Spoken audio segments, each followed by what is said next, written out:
જય શ્રી કૃષ્ણ મિત્રો. આજે આપણે બનાવવાના છીએ વઘારેલા મગ. મગ બનાવવા માટે આપણે એક વાસણ લઈ લઈશું અને ગેસ ચાલુ કરી દઈશું.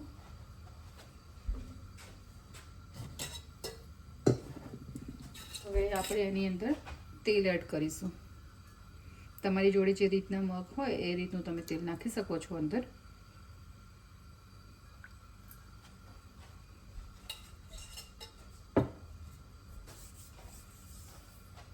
તેલ ગરમ થઈ જાય એટલે આપણે અંદર નાખીશું રાઈ અને જીરું, અને આપણે આદુ મરચાં લસણ અને અજમાની પેસ્ટ બનાવી રાખી છે એ આપણે પછી નાખીશું. હવે આપણે ચેક કરી લઈએ કે આપણું તેલ આવી ગયું છે. જોઈ રહ્યા છો કે આપણું તેલ આવી ગયું છે. આપણે એની અંદર 1 ચમચી રાઈ નાખીશું અને 1 ચમચી જેટલું જીરું અંદર એડ કરીશું.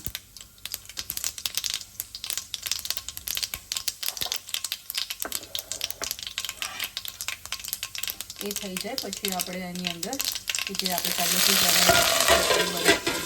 નાખીશું અને ઢાંકણું 2 મિનિટ માટે બંધ રાખીશું.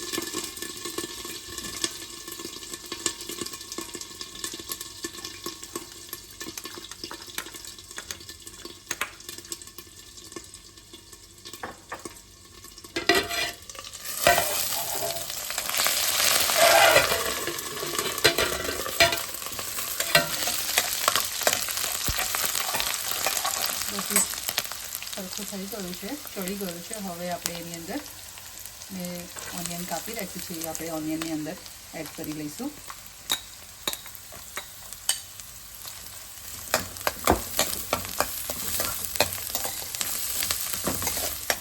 ઓનિયન અંદર નાખી દીધી છે.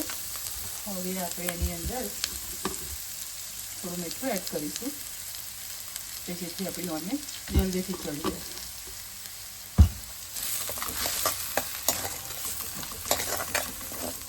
થોડી વાર ઓનિયનને આપણે ચડવા દઈશું.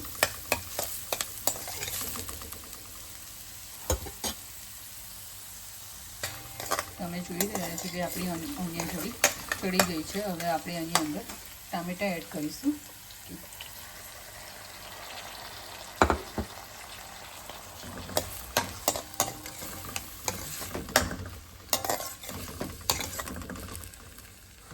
હવે આપણે એની અંદર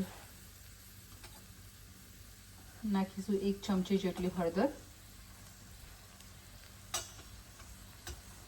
1 ચમચી જેટલો લાલ મરચું,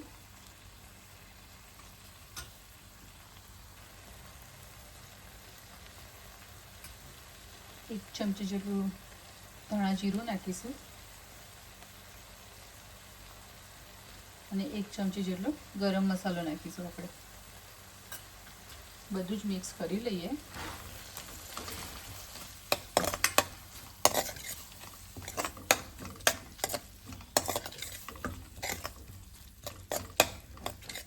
અને એને થોડી વાર માટે ઢાંકણું બંધ કરીને રહેવા દઈએ.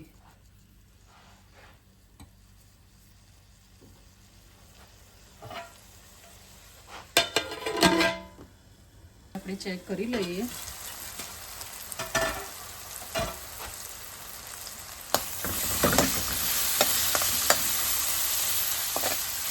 બધું જ મસ્ત ચડી ગયું છે.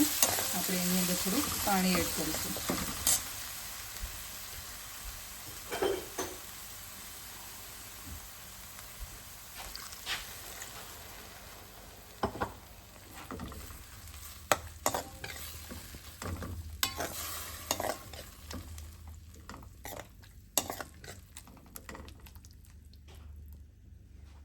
હવે આપણે એની અંદર ગોળ અને લીંબુ એડ કરી લઈએ. પહેલાં આપણે લીંબુ એડ કરી દઈએ એની અંદર.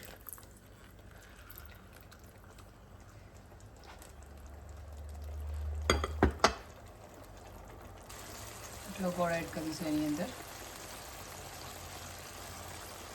હવે આપણે બધું મિક્સ કરી લઈએ. પછી એની અંદર આપણે મગ એડ કરી લઈશું.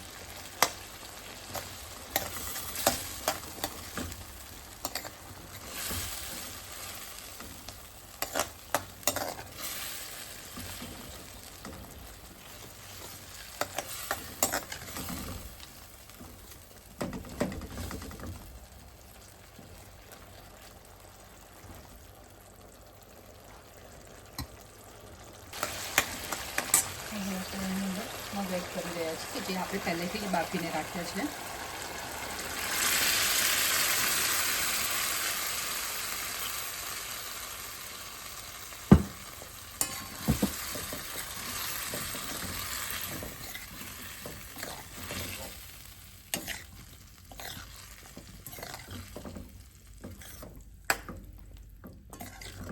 આપણે એની અંદર થોડું પાણી એડ કરી લઈએ.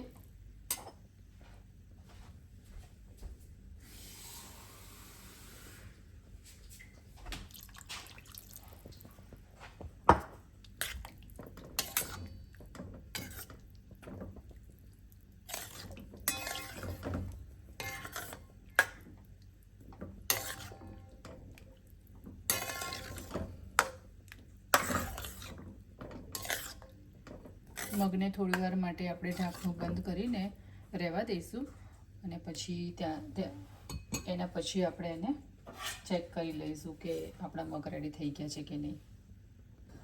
હવે આપણે ચેક કરી લઈએ કે આપણા મગ આ બધા જ મસાલા ભરી ગયા છે. તો હવે આપણે એની અંદર સિલાંટ્રો એડ કરીશું.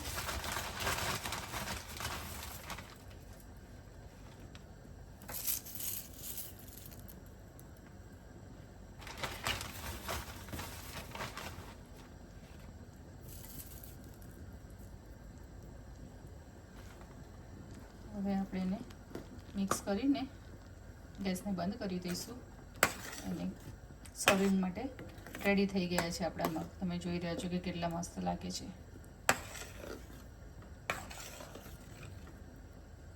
આવી જ રીતે તમે લોકો પણ મગ બનાવશો તો ખાવામાં એકદમ મસ્ત, અને તમે ભાત જોડે પણ ખાઈ શકશો અને તમે આ પૂરી જોડે, રોટલી જોડે, બધા જ જોડે ખાઈ શકશો.